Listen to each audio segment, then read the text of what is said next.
Hello. Welcome to the video. I'm Melissa. I write books. And this is new. We are doing something new today. We are line editing in real time. And I'm going to show you, as you can see here, my line editing process for the moment. First, just some disclaimers right off the bat. I am not a professional line editor, okay? I'm also not, I wouldn't say that line editing is my biggest skill. This is just kind of how I'm doing it. This book currently is in a draft, let's call it 6. I'm getting pretty close to the end. I would just be curious to see how other people line edit. And some things that I look for when line editing at this point, I'm focused on flow of the scene, flow of the sentences. I'm trying to cut also as many words as I possibly can. So if there's a sentence that just like is doing nothing, I'll cut that. I'm also looking at dialogue and really making sure that all of my dialogue is like intentional and like character correct. And also that it is like unique, but not too unique. Like it's okay if they need to ask like, where are you? You know, like I don't need to be like, ooh, where, you know, like I don't need to be going too hard, but I do want to just like be intentional about dialogue tags, sentences. I'm probably going to do like 1 or 2 pages with you guys. We're in chapter 21 of this book, which is very late in the book to be showing, but it's actually not a very spoilery chapter. To give you guys just a little bit of context as to what's going on, it doesn't really reveal all that much, truly. I mean, I guess it sort of does.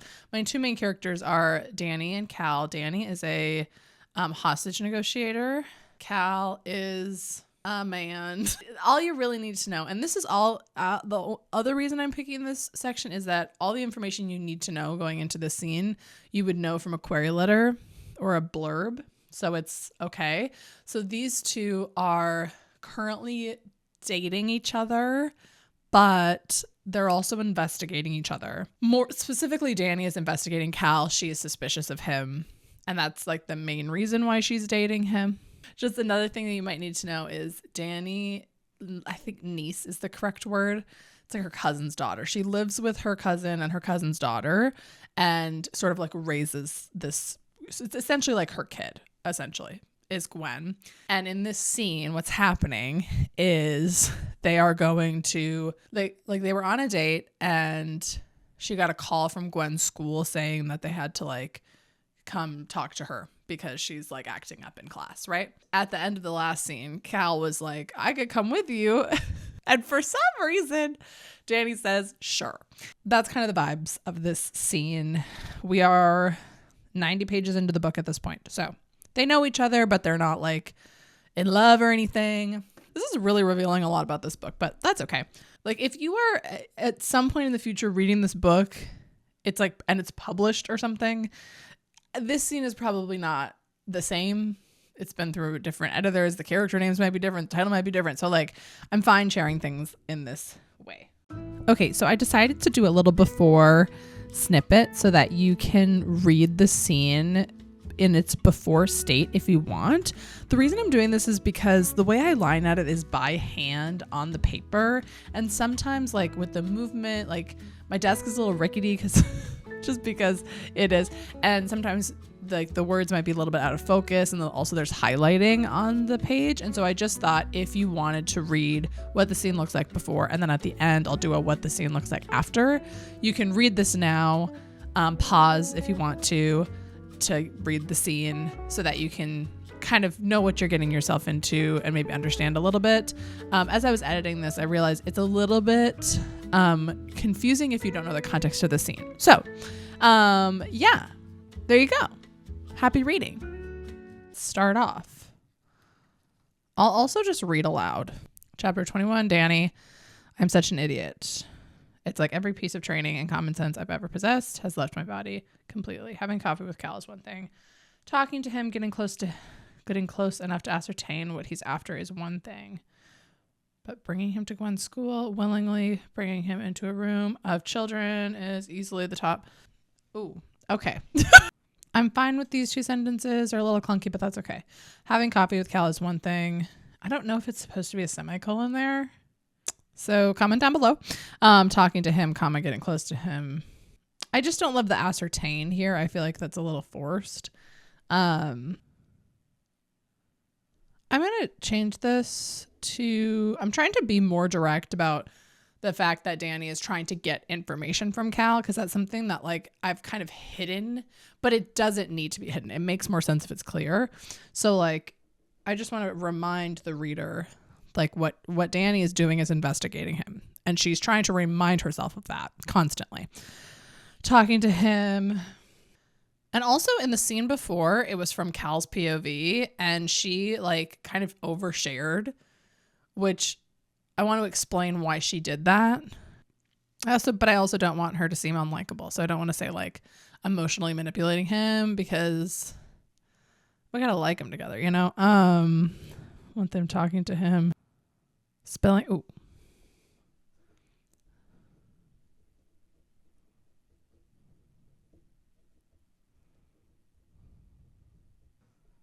Spilling my own secrets to gain his trust is one thing.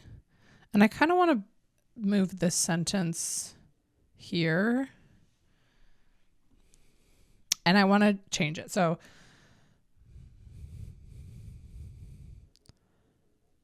I'm going to say willingly bringing him to a room full of, let's go, elementary schoolers is easily on the top 5, in the top 5 of bad, in the top 5 bad choices I've ever made. In my top, brilliantly bringing him. Okay, so I kind of want to tie it back to like, I started this sentence with like having coffee with Cal is one thing, talking to him, spilling my own secrets to build his trust is one thing. And then I never quite finished the like, is quite another, you know? Let's say willingly bringing him to a room, into a room full of elementary schoolers is quite another. We could do that.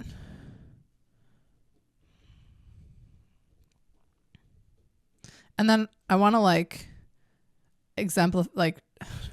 explicitly say like this is Gwen's school, because we didn't fully explain it earlier. So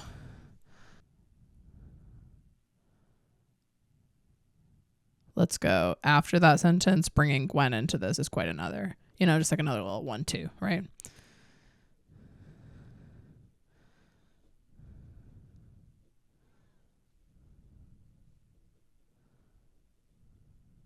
So this is what this, I know this looks like how, so let's just read it from this part. Having coffee with Cal is one thing. Talking to him, spilling my own secrets to build his trust is one thing. I want it to be funnier. Spilling my own secrets to build his trust.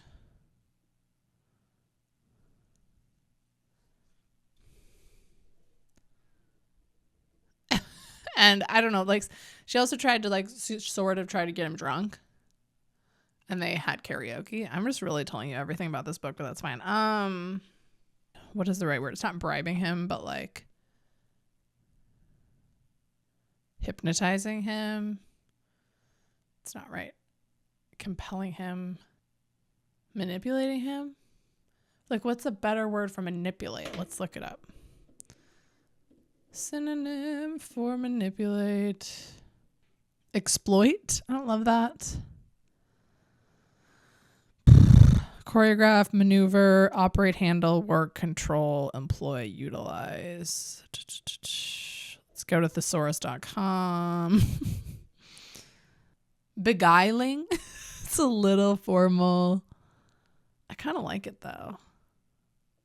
I like that. Imbibing him. I like beguile. We're going to use that. Him with booze. There we go. Okay, so let's go again. Having coffee with Cal is one thing. Talking to him, spilling my own secrets to gain his trust, and beguiling him with booze is one thing.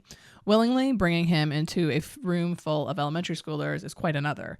Bringing Gwen into this is quite another.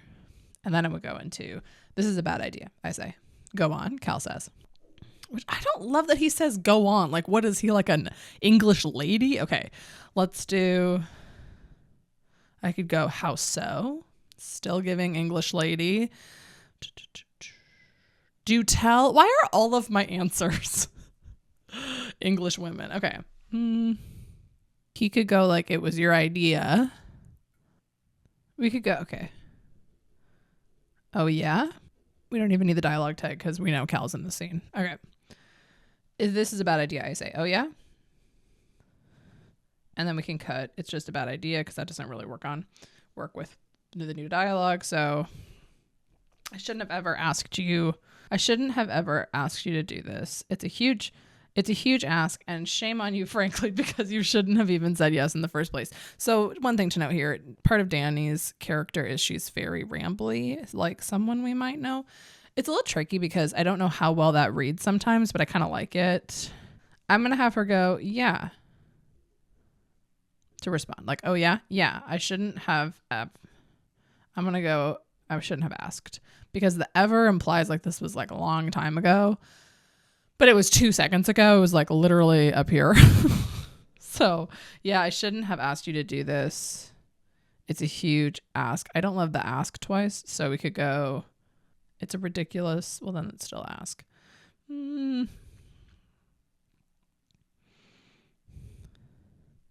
Let's go a ridiculous idea.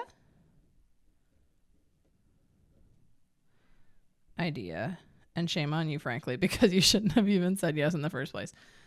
And then and then it goes straight into Danny. It's really okay. I did shit like this for Kennedy all the time growing up. But I kind of want to establish time and place a little bit because they're in the parking lot. And I feel like I have not established that we're in the parking lot. So before this, I'm going to have him go, Cal stops abruptly and turns to face me,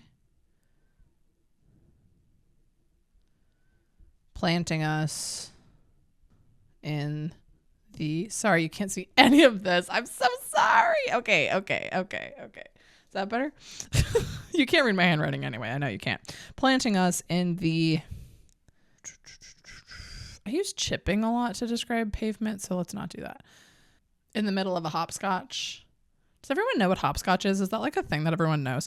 Because I want to establish that we're at an elementary school. Okay, I was going to say boiling asphalt, but that doesn't work because it's November. In the frosty. Let's go frosty.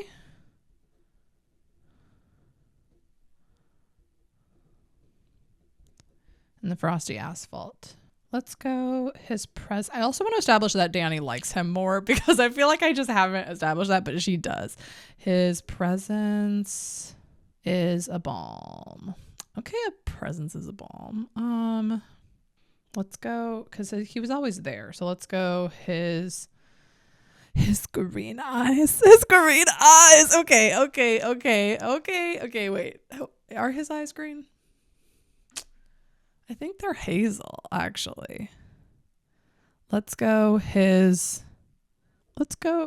clear gaze. We'll just go with that for now. I might change it when I import it into the document. His clear gaze is a balm. Reducing my stress by at least half. And then I'm going to go, okay, maybe. I'm not going to do the okay, but I'm going to say maybe.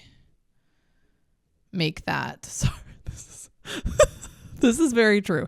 Make that, there's a train next to me, so, because I still feel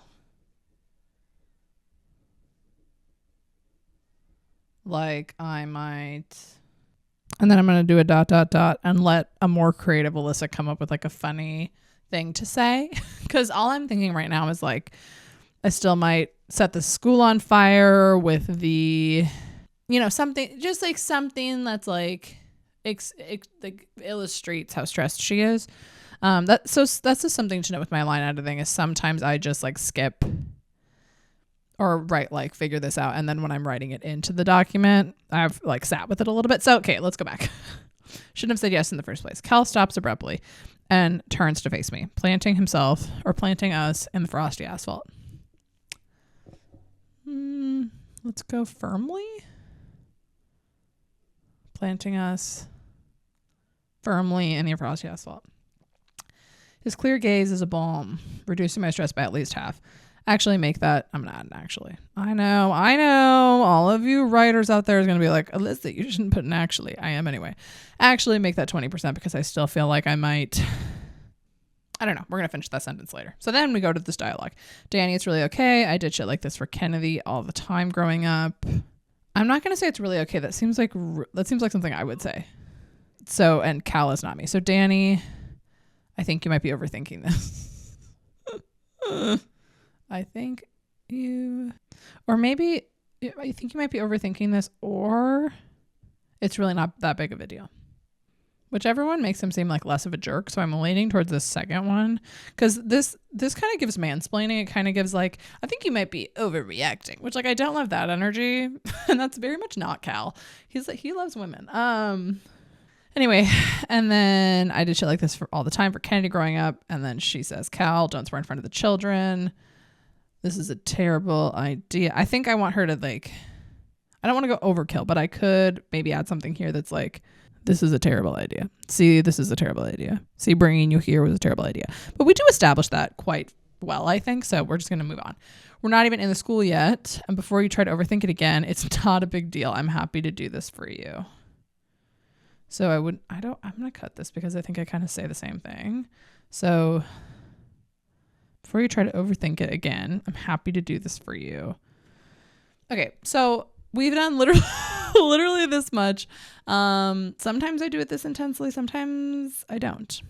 But I do try to like make sure that each chapter gets this level of attention at least once. So let's move on to the next page.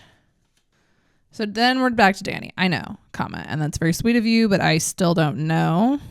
Girl, you said I know, and then I still don't know. So we'll fix that. It's bring your dad to school, not bring your second cousin's sort of boyfriend to school day. Okay. And you know what? It's dumb that they're even doing this at all because not everyone even has dad. I mean, I get that it's just to bring people in to talk about their jobs. I should just do it myself. Alexis said that there was a note saying they could be anyone in your family, but Gwen's already getting made fun of. And I have no doubt that in my mind that this punching incident had something to do with it.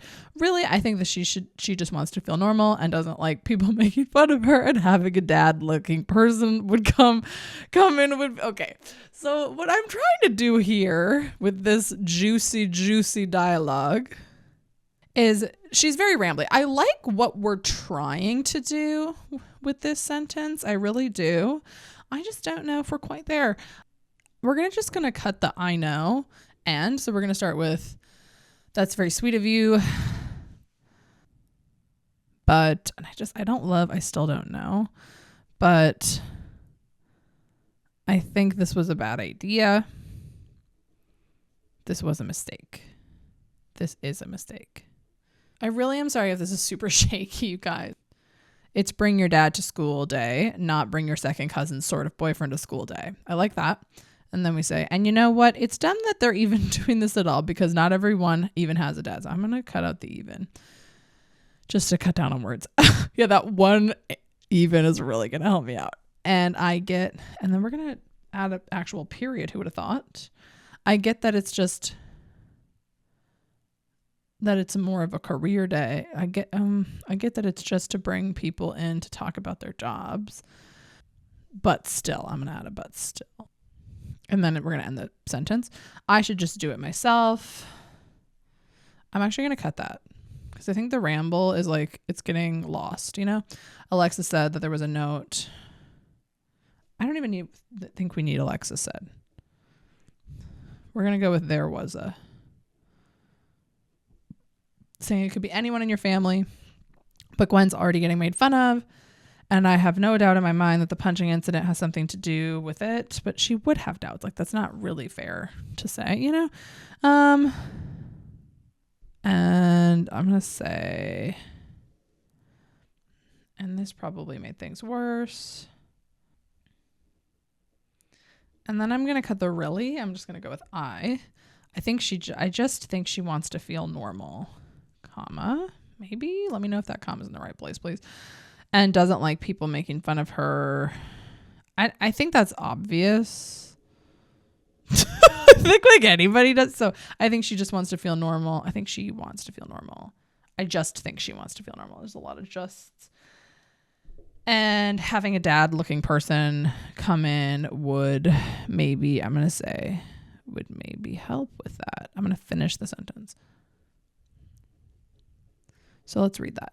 That's very sweet of you, but I think this is a mistake. It's bring your dad to school day, not bring your second cousin's sort of boyfriend to school day. And you know what? It's dumb that they're even doing this at all because not everyone has a dad. I get that it's just to bring people in to talk about their jobs, but still, that's what I wrote. There was a note saying it could be anyone in your family. Gwen's already getting made fun of, and this probably made things worse. I just think she wants to feel normal, and having a dad-looking person come in would maybe help with that. I'm going to put Cal here instead of he takes my hand and squeezes in an attempt to stop the spiraling rampage of my stream of consciousness worries. I'm going to go, instead of stream of consciousness, I'm going to go bulldozer. Bulldozer is kind of common, I think. So I'm going to think about that one. Wait a minute. We already have the spiraling rampage of my bulldozer of worries. There's like a lot of ofs and ofs. Stop the spiraling rampage of worries.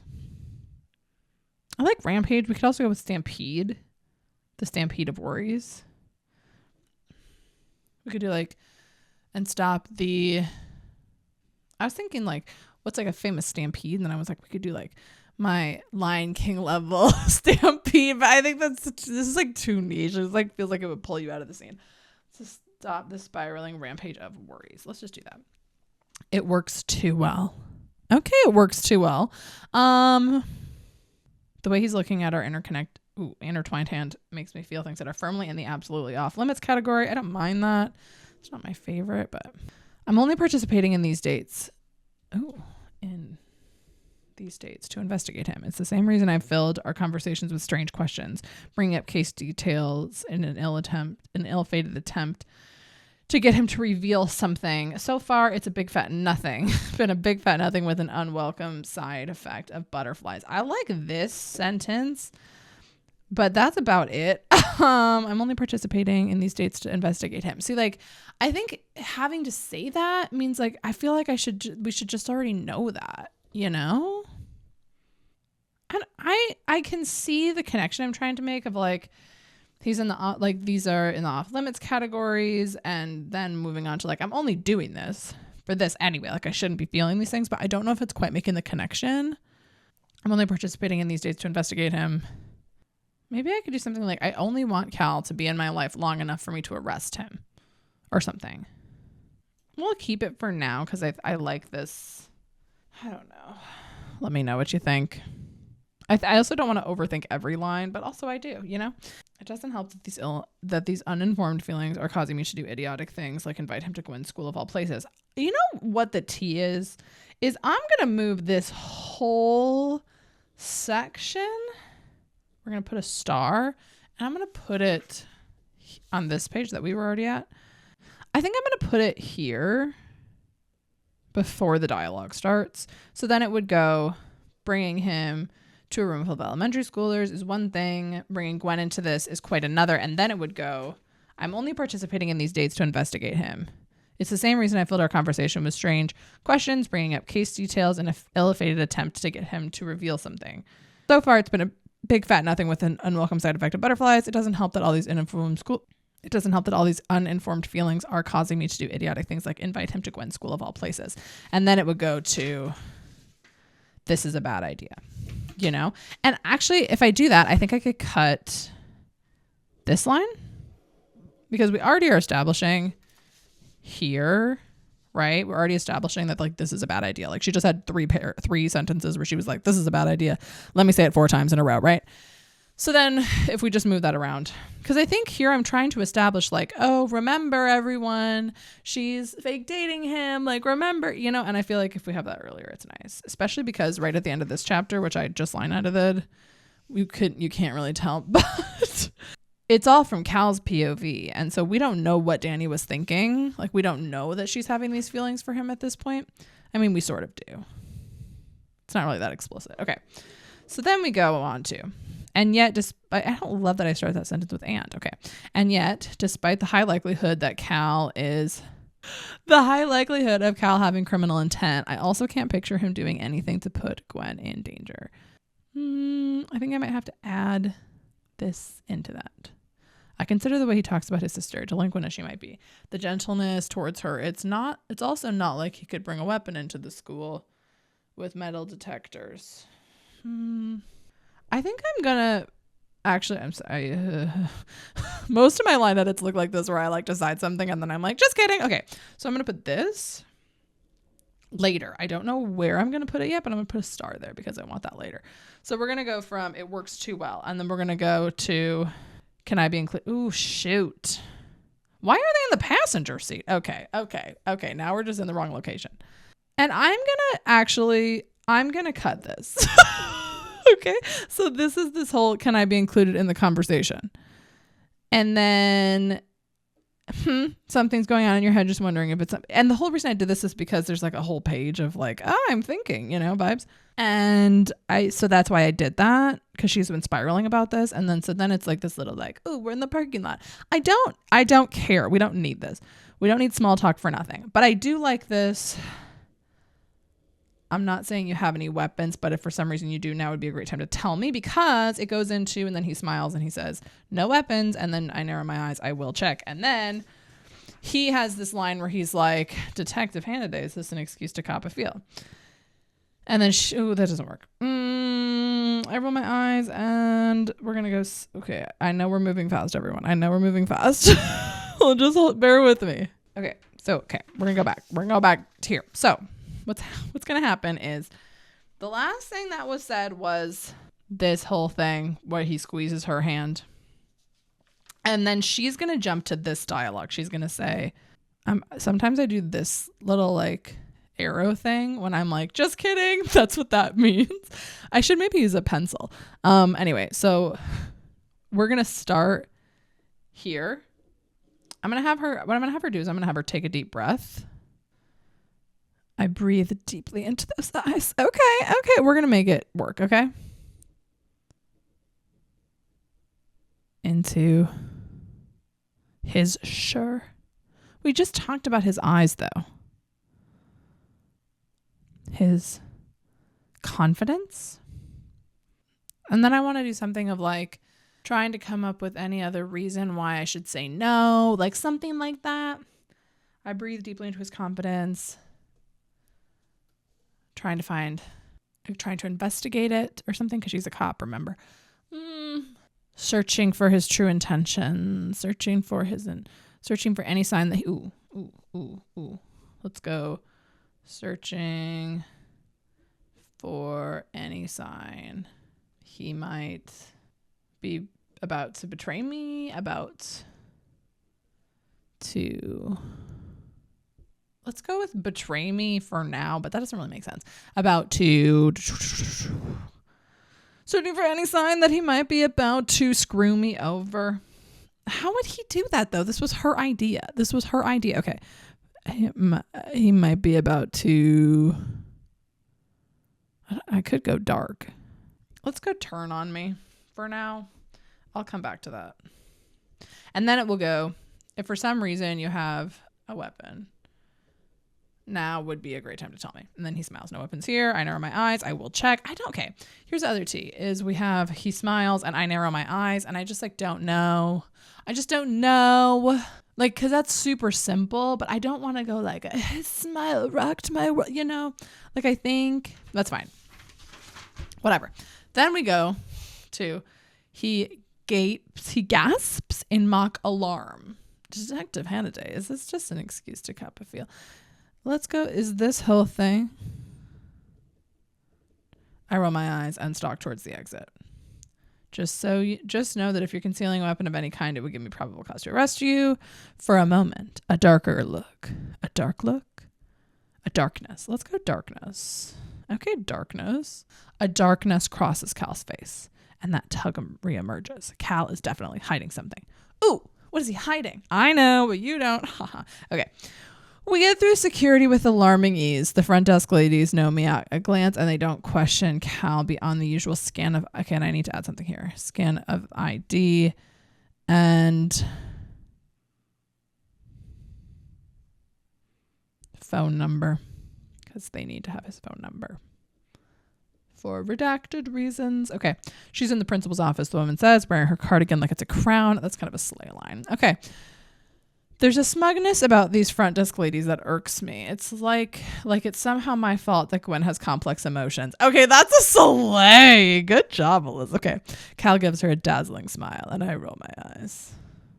Gives them, because there's multiple. Because ladies. Okay. We walk down the hallway and find a very grumpy Gwen sitting in her usual chair outside the principal's office. The fabric at the base of the chair.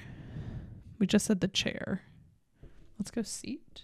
The fabric on the base of the chair has started to fray underneath her fingernails. She looks guilty at the sight of me, but then her gaze shifts to Cal and her mouth widens to a grin. Cal, you remember, Gwen, you remember? Cal, she says. Let's go squeals. I don't typically do dialogue tags. Let's change up every dialogue tag, but I'll do it for you guys. Okay. But in certain situations where it makes sense, I will. Okay. She squeals, jumping up and wrapping her arms around him. Yep, we are definitely having a serious conversation about not hugging people you've only met twice. But it's so good to see her smile that I disregard it. We're not going to say for a moment. One of my crutches is for a moment. Why is everything for a moment? Stop having no, stop it. That's one of the things I command F for because I miss it. Like, no, we don't need that. Okay. What are you doing here? She asks into his chest. Cal looks to me as though asking for my approval to speak to her. I nod, a strange twinge of respect in my chest. The chest thing, it's a little like, okay, yeah, we know your heart is in your chest. Like, do we need that? You know, I could go, I nod with a strange twinge of respect. But the one thing I do like about a strange twinge of respect in my chest is it kind of implies this like out of body, like she's referring to it as like my chest is feeling the respect, not me. So she's like separating the emotion from herself. And you know what? Now that I say that, it is a slay and we're keeping it. Okay. Well, I heard some boys in your class were giving you a hard time, he says. Her gaze darkens as she lets go. Yeah, Gwen says matter-of-factly, but don't worry, I took care of it. And how did you take care of it? I ask. Cal raises his eyebrows, sensing the rise in tension between us. Why don't we sit, he asks, taking a chair. Let's go the chair across from Gwen. The little girl in question listens faster than she ever has to me. I'm going to go obeys. Is that weird? I feel like that word has a weird connotation. The little girl in question obeys faster. Yeah, because then listen has so many connotations in this setting. So the little girl in question, obeys faster than she ever has to me, piling her legs on top of the chair. And actually, we're going to put a period here and we're going to go capital P and a comma here. Piling her legs on top of the chair, she wraps her skinny arms around them and leans. So that means I just have to change this. Her head to the side. Okay. I feel like I missed something. Like, I feel like this section, I kind of like it though, actually. Like, her gaze darkens is a little familiar, but I don't want to like beat the dead horse to death. You know, I don't want to like, her gaze shifts from moody to, I just like don't need to do that. You know, like we don't need to be doing all of that. Because I also just wanted to read, you know, like, okay, here's what I do want to change. Has started to fray in the shape of her fingernails, because I want this image that like she sat in this chair so many times that the fraying of the fabric is like directly where her fingernails are, you know? I do love this paragraph though. Like, we kind of ate with that one. Okay. And then we have, she looks guilty at the sight of me. That's a little like show don't tell. But at this, I just think it's fine though. Because we also have body language like that she's sitting in this chair. Like, we already know she's guilty. But I like the contrast here between like she's guilty in the sight of Danny, but then she sees Cal and she smiles. You know, like that's why I have that there. Anyway, jumping up and wrapping her arms around him is a little aggressive. We could say, well, it's a little basic. So we could go practically leaping into his arms. Like, that's just like a little less familiar. But this is one of those where it's like, do I really need to change that? No. But like, I could have just as easily changed this into this. It's one of those. Like, they're both equally fine. I don't know if I'm going to keep the yep in here, but I kind of like it for now for voice. I'm going to disregard seems kind of formal for her. Like we could go that I let it go. We could say it's so good to see your smile that I let it go, that I don't mention it, that I don't comment, that I don't reprimand her, that I don't try to stop it, you know, but I think we're going to go with disregard for now. If I think of a better word. The nice thing about line editing this way is I have this round where I'm like doing all this, doing too much, one would argue. And then I have in the document, you know, and so I can make these, like I can read this and think like, okay, is that actually what I want it to say? I can change it if I need to, right? We're going to finish out this chapter and then we're going to, or I'm not this chapter. We have like 5 pages left of this chapter. Do you guys see why it's taking me 5 years to line edit this book? Okay. But we'll finish this page. So what are you doing here? She asked into his chest. Oh, we did already. We already finished this page. So now that we've edited 2.5 pages in 50 minutes, there you go. Thank you so much for watching. This is just like a little peek into my line editing practice. Again, I'm not a professional line editor. I have line edited at this point probably 2 other books besides this, and jury's still out if I did a good job. Let me know if you resonate with the way I'm line editing, if you think I'm if you've noticed anything that I typically do that you wouldn't do or that you maybe will implement into your own process, let me know. This is a little bit of a vulnerable video because I don't really show my late stage writing like this to a lot of people unless you're like beta reading the book. And also this is like deep in, we're in like page 90 at this point. And so this is a little bit of like what my writing actually looks like. So hope you liked it. I'm not the most literary writer. I know that. I think my strengths lie more in voice and in plot. So that is, but I still think it's so important to line edit and to spend time really thinking about the intention of each sentence. And so that's kind of what my goal was here. Let me know if you like this style of video. Comment down below a pen or a pencil emoji. Do those exist? I guess we'll find out. I will see you so soon. Thank you so much for being here. Goodbye.